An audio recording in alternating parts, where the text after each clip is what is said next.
ये बात मैं यहाँ इसलिए लिख रहा हूँ क्योंकि अब पुलिस, डॉक्टर और यहाँ तक कि मेरी फैमिली भी मुझे पागल समझने लगी है। लेकिन अगर कोई अमेरिका के रूरल यूटा या एरिज़ोना के आसपास रहता है और ये पढ़ रहा है, तो प्लीज़ ध्यान से पढ़ना, क्योंकि ये कोई फोकलोर या कैंपफायर स्टोरी नहीं है। ये मेरे छोटे भाई ईथन के साथ हुआ था और शायद अब भी हो रहा है। ईथन और मैं न्यू मैक्सिको बॉर्डर के पास एक छोटे से रैंच पर पले बढ़े। हमारे घर के पीछे माइल्स तक सिर्फ डेजर्ट, रॉक्स और नेवहो लैंड था। लोकल्स हमेशा कहते थे कि रात में पहाड़ियों से आती आवाज़ों को इग्नोर करना, एनिमल्स की नकल करने वाली चीज़ों को जवाब मत देना। लेकिन हम दोनों मॉडर्न थे, कॉलेज एजुकेटेड, इन सब बातों पर हंसते थे।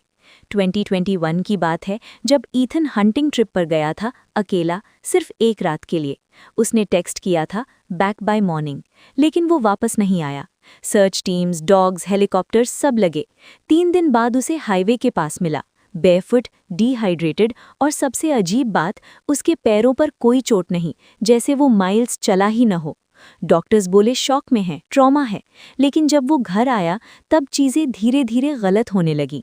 पहले छोटे बदलाव थे, वो रात को बाहर बैठकर घंटों डेजर्ट की तरफ देखता, बिना पलक झपकाए। फिर एनिमल्स उसे देखकर अग्रेसिव हो गए।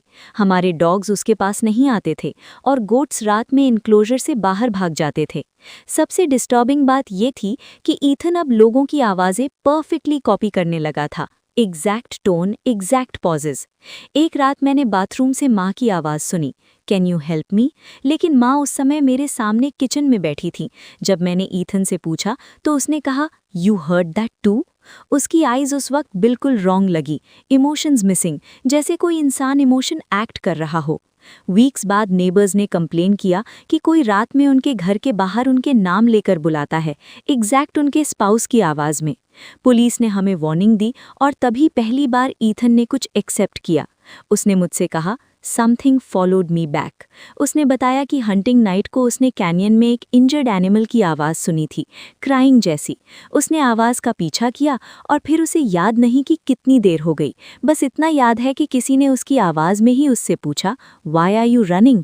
उसके बाद ब्लैकआउट। डॉक्टर्स ने इसे डिसोसिएशन कहा, लेकिन चीज़ें और बैड होती गईं।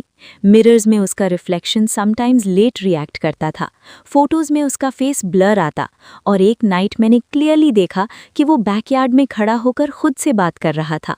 Same voice, same face, 2 sides of 1 conversation. और जब मैंने पूछा तो उसने कामली कहा, I am learning how to stay. Climax तब आया जब माँ ने आधी रात को ईथन को बैकयार्ड में बुलाया, उसी की आवाज़ में। लेकिन माँ उस वक्त मेरे रूम में सो रही थी और ईथन बाहर चला गया।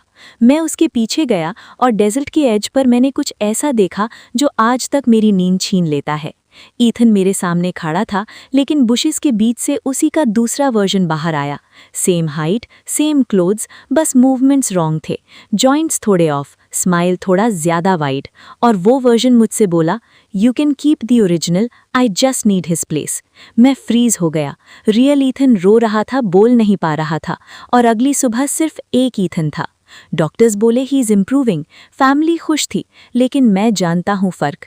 ये वाला ईथन अब शैडोज़ में ठीक से फिट नहीं होता, डॉग्स आज भी उसे नहीं देखते। और कल रात उसने मुझसे मेरी ही आवाज़ में पूछा, do you remember when we were kids? Reddit पर ये लिखते वक्त भी मुझे पता नहीं कि वो मेरे पीछे खड़ा है या नहीं। बस इतना जानता हूँ कि स्किन वॉकर्स हमेशा मॉन्स्टर नहीं दिखते, कभी कभी वे बस घर लौट आते हैं। और सबसे डरावनी बात ये है कि अब वो परफेक्टली इंसान बन चुका है।